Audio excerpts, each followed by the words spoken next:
श्री व्यास जी कहते हैं, एक समय श्री गंगा और कालिंदी के समक्ष महाक्षेत्र परम पावन प्रयाग में जब मुनियों ने अपना एक विराट सम्मेलन किया, तब महर्षि व्यास शिष्य परम पौराणिक सूत जी के आने पर सब लोगों ने अपने अपने स्थानों से उठकर उनकी यथोचित अभ्यर्थना की तथा पूजा सत्कार करके हाथ जोड़कर ये प्रार्थना की, हे मुनीश्वर, कलयुग में सभी प्राणी पाप ताप से पीड़ित हो सत्कर्म रहित परिनिंदक तथा संतानों की लोक परलोक में क्या दशा होगी, वे किस उपाय से सद्गति को प्राप्त होंगे।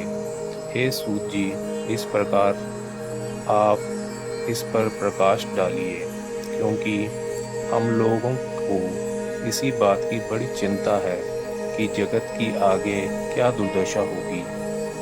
परोपकार से बढ़कर कोई दूसरा धर्म नहीं है, अतः इसके लिए जो सर्व सिद्धांतों से मान्य हो, ऐसी कोई सरल युक्ति आप बताने की कृपा कीजिए। व्यास जी कहते हैं, मुनियों की ऐसी बात सुनकर परम पौराणिक सूत जी अपने मन में भगवान शंकर का ध्यान करते हुए बोले। सूत जी बोले, हे मुनीश्वरों, ये आपने त्रिलोक हितकारी बड़ा अच्छा प्रश्न किया है।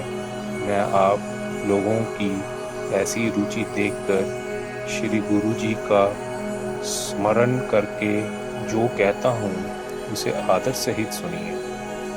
कली के पापों का नाश करने वाला परमार्थदायक शिव पुराण नामक ग्रंथ सब ग्रंथों से उत्तम और वेदांत सार का भी सर्वस्व है, जिसके पढ़ने सुनने से मनुष्य सर्वोत्तम शिव गति को प्राप्त होता है। जब तक इस ग्रंथ का उदय नहीं हुआ है, तभी तक कलयुग में पाप फैल रहे हैं। शास्त्रों के झगड़े, नाना प्रकार के उत्पात, क्रूर यम के भटों की निर्दयता, दूसरों का विवाद, सत्य दान और देवताओं की मान्यता संबंधी विवाद तभी तक अभिकल्प का हो रहे हैं, जब तक श्री शिव पुराण का पृथ्वी पर उदय नहीं होता है।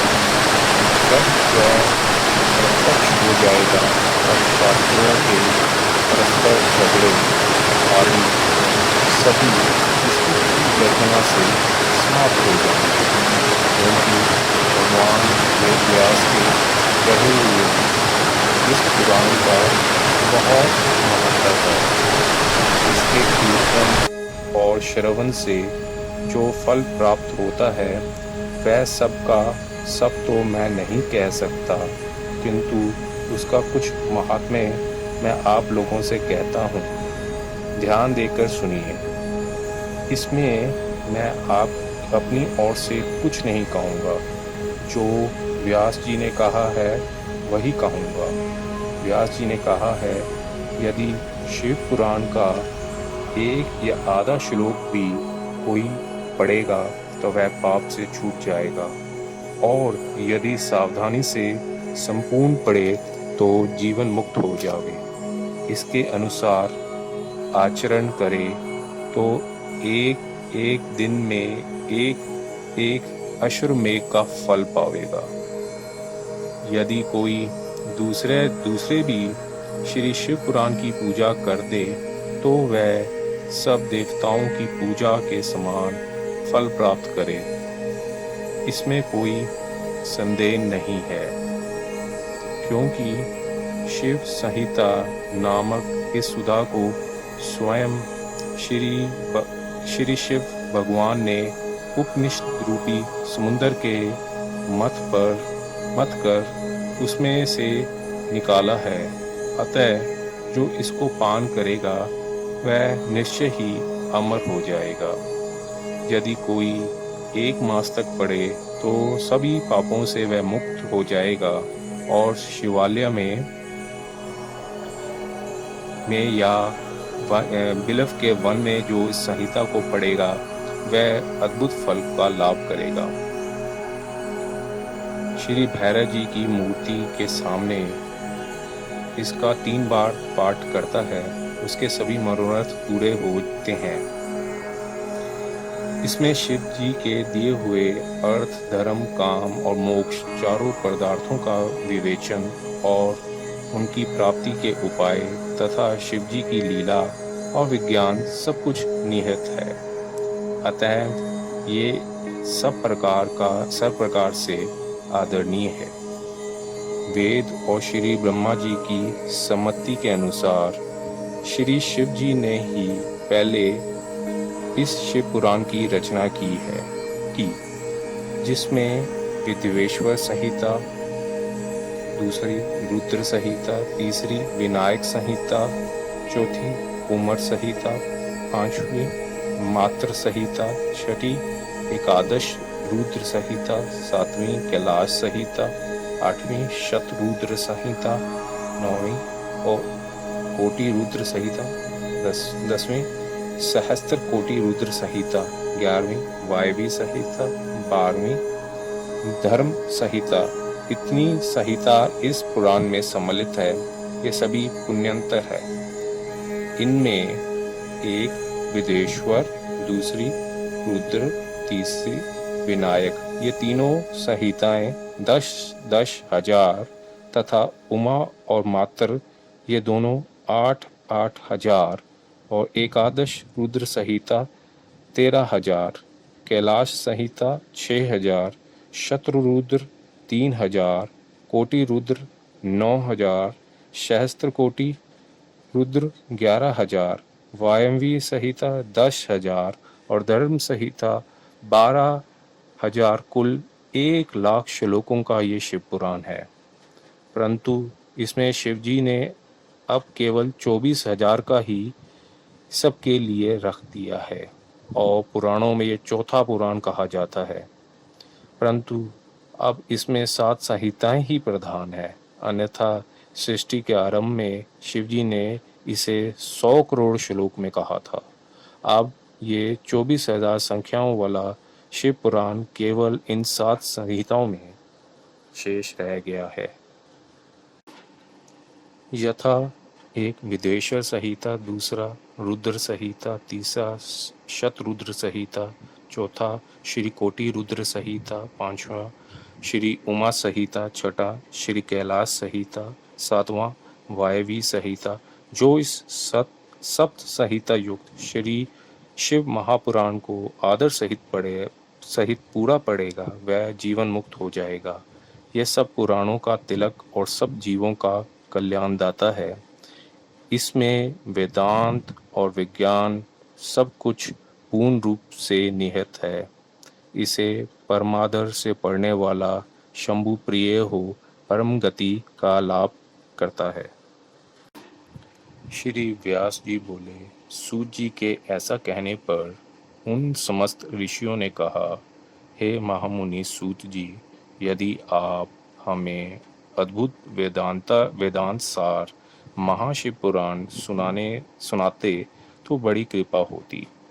मुनियों से ऐसा सुनकर शिव जी का स्मरण करते हुए सूत जी प्रसन्न होकर बोले, अच्छा तो आप लोग इस अनामय शिव पुराण को ही सुनिए जो समस्त वेदों का सार है, जिसमें भक्ति, ज्ञान और वैराग्य तीनों का वर्णन है। हे ऋषियों, पूर्व समय में जब पुन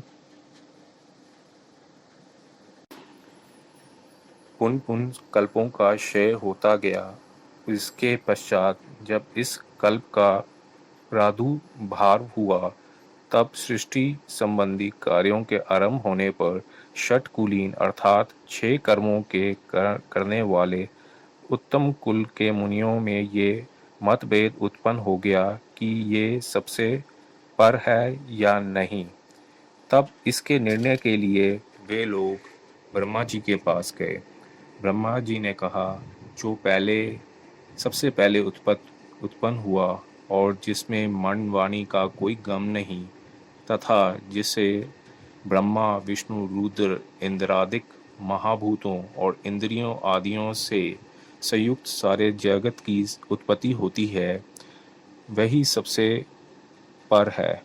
और वह सर्वज्ञ जगदीश्वर महादेव जी हैं, जो परम भक्ति से दिखाई पड़ते हैं, तथा रुद्रादिक सभी देवता जिनके दर्शनों की अभिलाषा रखते हैं। अधिक क्या कहूँ, शिव जी की भक्ति से संसार का जाल कट जाता है। उनके प्रसाद से भक्ति और भक्ति से ही उनके प्रसाद की प्राप्ति होती है। जैसे बीज से अंकुर और अंकुर से बीज की उत्पत्ति होती है। अतः हे ब्राह्मणों, आप लोग महादेव जी का प्रसाद पाने के लिए धीर यज्ञ कीजिए, जिसमें शिव जी की कृपा से आपको साध्य और साधन का ज्ञान होगा। इस पर मुनियों ने पूछा, हे सूत जी, ये साध्य और साधन क्या है? ब्रह्मा जी ने कहा, साध्य शिवपद है और साधन उनकी सेवा करना है, परंतु इसके लिए साधक को सर्वथा ही निष्प्रय होना चाहिए। जब इस प्रकार वेद विधि से भगवान शिव जी की आराधना होती है, तब परमेश पद की प्राप्ति होती है, और जो ऐसा करता है वह उसे वैसा ही फल प्राप्त होता है।